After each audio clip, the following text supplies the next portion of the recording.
All right, so another regeneration project in process in Hampton Park. So today we had 4 volunteers down here giving us a hand. So we've been putting in a few spruces down here. There's another spruce here, and we also put in some dogwoods with them. So another one here as well. This is an experiment. We are planting through the tarp that is being used down below to control knotweed. And we did do a bit of a knotweed pull before we started anything this morning. There was very little, so that's a very good sign. This is the edge of the tarp. This is the edge of the control. So you can see that we pulled this back and we've sort of got a little bit of a trench here. You might be wondering, well, is there anything underneath that trench? Did we plant anything? Well, yes, we did. This is about the only indication right now that you might know that there's going to be something coming back. Under here are lots and lots of Solomon seal rhizome. And Solomon seal is a nice woodland plant. It will do very well in the shade, and it grows fairly tall. This is not the false Solomon seal, but the Solomon seal, both kinds are native. So what we are hoping is that this one's a little bit taller, and it will help shade out some of the new other knotweed growth that is definitely still here.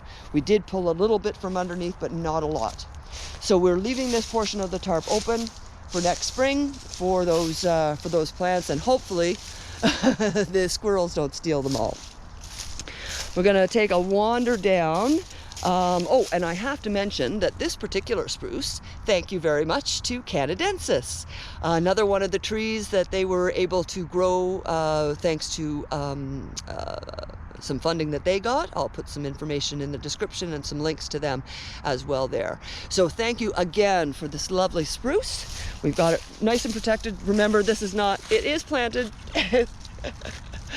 We use the pots as protectors. Even though bunnies don't typically go after the spruce, it's a good visual for people so that dogs don't pee on it or people don't walk on it, etc. So it's an incredibly buggy day here, so thank you very much to those who did stay. It was a bit challenging. Here's another knotweed colony. We will not be able to regenerate in here just yet.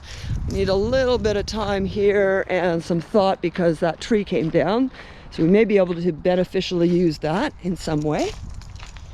And over here we have our white oak, which is another Canadensis gift to us. So this will get enough light here. And there's a few trees that are probably going to either come down or they're invasive species like Norway maples. So we'll be taking out some of those, at least the smaller ones.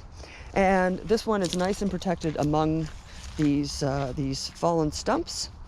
The ground is a lot of clay. There's a lot of water down here, so watering should not be an issue here. It should also help to fill in some of the canopy here.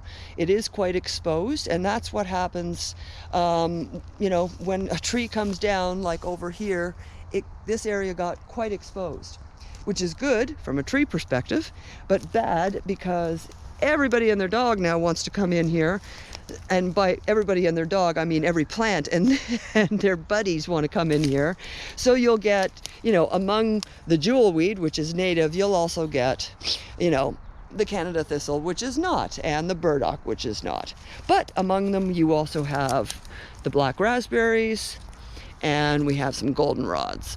I know I'm blathering. I'm just very, very happy whenever I can plant a tree. So if you would like to come and see our white oak, please do, and please say hello. Oh, a little tiny, tiny mushroom right there. All right.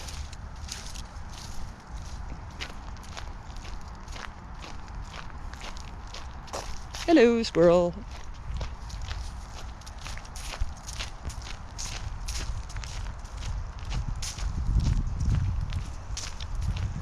These are our gorgeous hemlocks. And let's hope that the hemlock woolly adelgid stays away.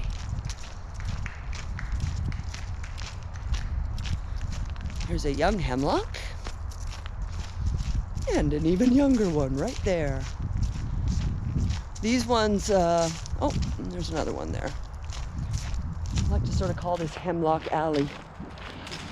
It's another reason why I think the spruces might do okay here. Spruces don't like a lot of water. They don't often do super well in really, really muddy, buggy areas. But here they should do okay. There's enough dappled light. They're not getting completely full sunlight, but there's enough dappled light through the canopy. It's about noon right now, and as you can see, it's quite bright in this area. All right, so if you happen to see any Japanese knotweed, kamsa, on your travels, you can just put it right in this bin over here. And just a reminder, again, no trash in the bin. Okay, no trash in the bin, please. Just in vases. Now, over at the Center Memorial, some of these little guys over here just did not survive, so I don't really know why. Just bad placement, I don't know. Could have been dogs. Dog urine might have been in excess of it. Never know, but the ones right beside it are doing okay. So sometimes that's what happens. And if you get a 50% success rate with your planting, you're usually doing pretty well. And we definitely have a greater than 50% success rate here. Thanks, Alan.